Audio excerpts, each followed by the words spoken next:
हर खबर पर होगी आपकी पकड़। डाउनलोड कीजिए एबीपी लाइव ऐप। अब बात करते हैं चीन और भारत के बीच चल रही तनातनी की। लद्दाख में चीन सीमा पर तनाव है। गलवान घाटी में दोनों देशों की सेनाओं के बीच विवाद है। 20 भारतीय सैनिक शहीद हो गए। एबीपी न्यूज के जगविंदर पटियाल सीधे तनाव की जमीन से कुछ किलोमीटर दूर पहुंच गए हैं। चीन के झूठ को बेनकाब करने वाली ये रिपोर्ट देखिए। चीन को गलवान घाटी का सबूत देंगे जगविंदर पटियाल। कौन था गलवान? गलवान नाम क्यों रखा गया? क्या चीन का रहने वाला था कोई यात्री गलवान, या किसी चीनी आदमी के नाम पर गलवान घाटी का नाम पड़ा? एबीपी न्यूज पर आज गलवान घाटी के मालिक की गवाही होगी।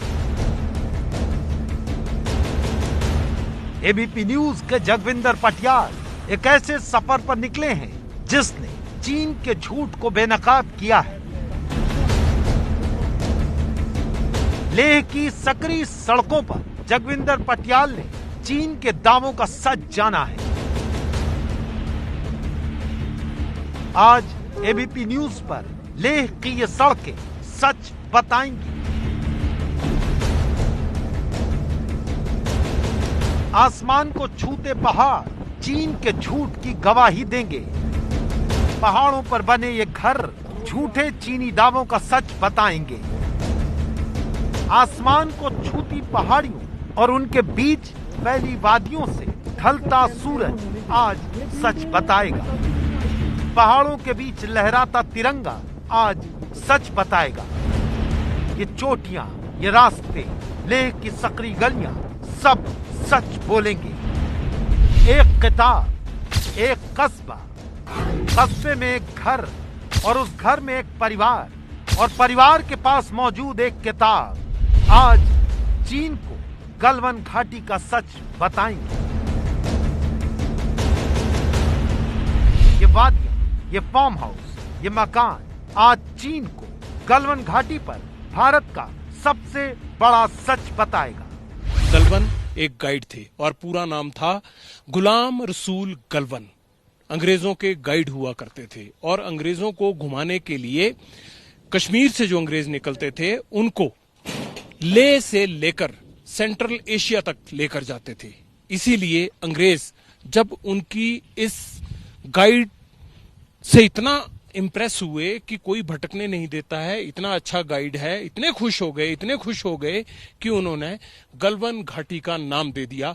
और लंदन के म्यूजियम में एक किताब मिली बरसों बाद जिसमें पता लगा कि 14 साल का एक बच्चा जिसे कि गुलाम रसूल गलवान कहा जाता था, उसी के नाम पर रखा गया है गलवान घाटी का नाम। एबीपी न्यूज संवाददाता जगविंदर पटियाल गलवान घाटी को नाम देने वाले गुलाम रसूल गलवान के घर पहुंचे हैं। गुलाम रसूल गलवान के पोते मोहम्मद अमीन गलवान हमारे साथ हैं।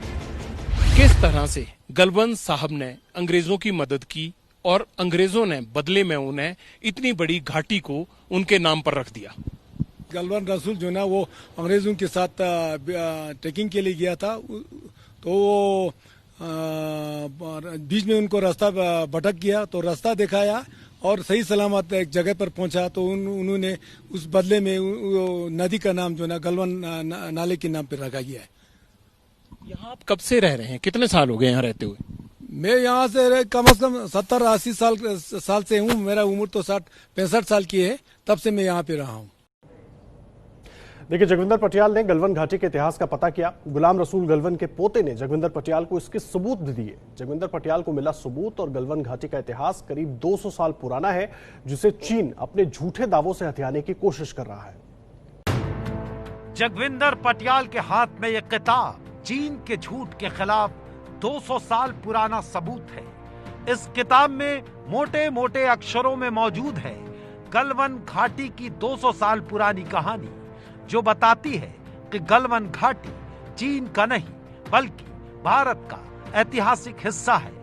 सर्वेंट ऑफ साहिब्स 35 साल पहले एक किताब मिली, लंदन के जरिए ले पहुंची, जिससे ये पता लगा कि गलवान घाटी में क्या हो रहा था, क्या हुआ था और गलवान घाटी कैसे जुड़ी हुई है भारत और चीन के साथ। ये वो किताब है, सर्वेंट ऑफ साहिब्स, यानी साहिब का सेवादार। और ये किताब लिखी थी लेह के रहने वाले गाइड गुलाम रसूल गलवन ने।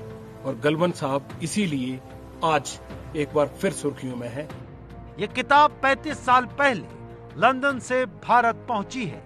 1995 में गुलाम रसूल गलवन के पोते ने ये किताब फिर से छपवाई। आपने क्या किया इसमें? इस किताब का कुछ बढ़ाया, कुछ नई फोटो ऐड की? क्योंकि ये तो लंदन के किसी म्यूजियम में हुआ करती थी कहते हैं। जी।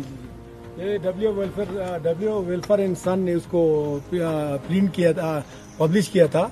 उसके बाद एक किताब मेरे पास आया किसी के जरिए, तो मैंने इसको रीप्रिंट किया इन 1995 में।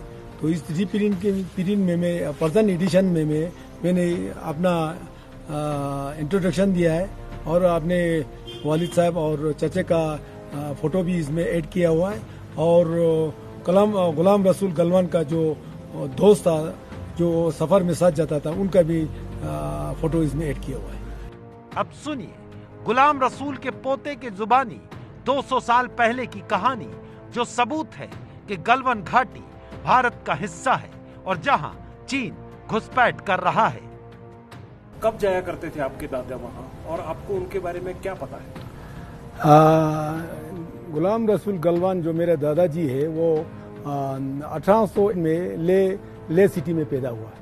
तो 14 साल की उम्र में उन्होंने अंग्रेजों के साथ ट्रैकिंग करना शुरू किया है। अक्सर चीन की तरफ जाते हुए मौसम खराब हो गया, फिक्र हो गया कि हम सब यहाँ पे मरने वाला है। तो गलवन रसूल ने उनको घाटी को निकाल के सही सलामत मंजिल मकसूद तक पहुँचाया। ये कम से कम 200 साल पहले की बात है। भारत की जमीन पर अपना झूठा दावा करने वाले चीन को ये सुनना चाहिए कि गलवन घाटी आज से नहीं बल्कि हमेशा से भारत का हिस्सा है और हमेशा रहेगी।